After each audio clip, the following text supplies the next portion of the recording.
di sini saya akan menjelaskan soal tentang induksi matematika, di mana di soal diketahui sebuah notasi sigma.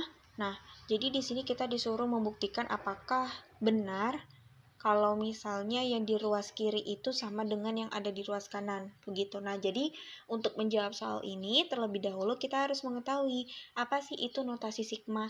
Jadi, notasi sigma itu adalah simbol untuk menjumlahkan sejumlah bilangan terurut yang mengikuti suatu pola dan aturan tertentu. Nah, jadi notasi sigma itu merupakan penjumlahan sebuah bilangan gitu sederhananya. Nah, jadi memang notasi sigma ini erat hubungannya dengan aritmatika dan geometri atau materi barisan dan deret begitu ya. Nah, jadi untuk menjawab soal ini, untuk membuktikannya kita bisa membuat contoh atau permisalannya begitu. Nah, tapi sebelum itu di sini saya mau menjelaskan dulu bahwasannya notasi sigma itu kan penjumlahan bilangan tetapi ada batasnya. Jadi kalau kita perhatikan soal kita ini, nah, di sini K sama dengan 1. Berarti K itu sama dengan 1, dia bergerak sampai M kurang 1. Nah, jadi nanti biar lebih mudah kita perhatikan contoh kita ya, permisalan kita. Nah, jadi di sini kita tulis ulang soal kita, yaitu sigma M kurang 1, K sama dengan 1, di sini AK. Ditambah sigma N K sama dengan M. Nah, kemudian di sini ada AK. Nah, kemudian sama dengan sigma N K sama dengan 1. Nah, dari sini kita bisa buat permisalannya ya. Jadi, kalau misalnya kita mau buat permisalannya nih, M-nya itu adalah 5. Jadi, supaya lebih mudah langsung aja kita tulis di sini sigma. Nah, kemudian K sama dengan 1. Nah, untuk M ini kita misalkan dia adalah 5. Jadi 5 kurang 1 itu adalah 4. Nah, kemudian AK tetap kita tuliskan, baru sigma. K sama dengan M. M-nya tadi kita sepakat bahwasannya adalah 5. Di sini kita tetap buat AK, kemudian N ini kita bisa buat permisalan misalnya 10. Nah, kemudian sama dengan, nah kita tuliskan lagi sigma, K sama dengan 1, N-nya ini kita buat 10. Oh ya, di sini kita ketinggalan buat AK-nya.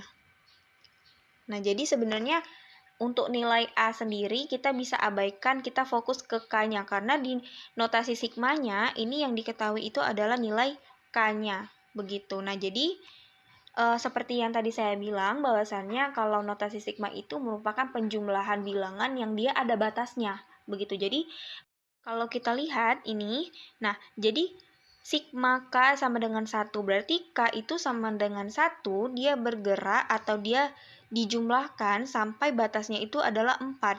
Begitu. Nah, jadi kita tinggal masukkan saja nilai K-nya, K sama dengan 1, sampai batasannya 4. Nah, jadi di sini kita tuliskan 1 ditambah 2 tambah 3 tambah 4. Nah, jadi untuk notasi sigma ini dia bilangannya berurut ya, dari terkecil sampai terbesar. Nah, kemudian di sini kita jumlahkan ya, karena ini notasi sigma itu penjumlahan begitu. Nah, kemudian kita perhatikan untuk notasi sigma yang ini. Nah, jadi di sini K-nya itu dimulai dari 5 sampai batasnya adalah 10. Maka di sini kita tuliskan 5 tambah 6 tambah 7 tambah 8 tambah 9 tambah 10.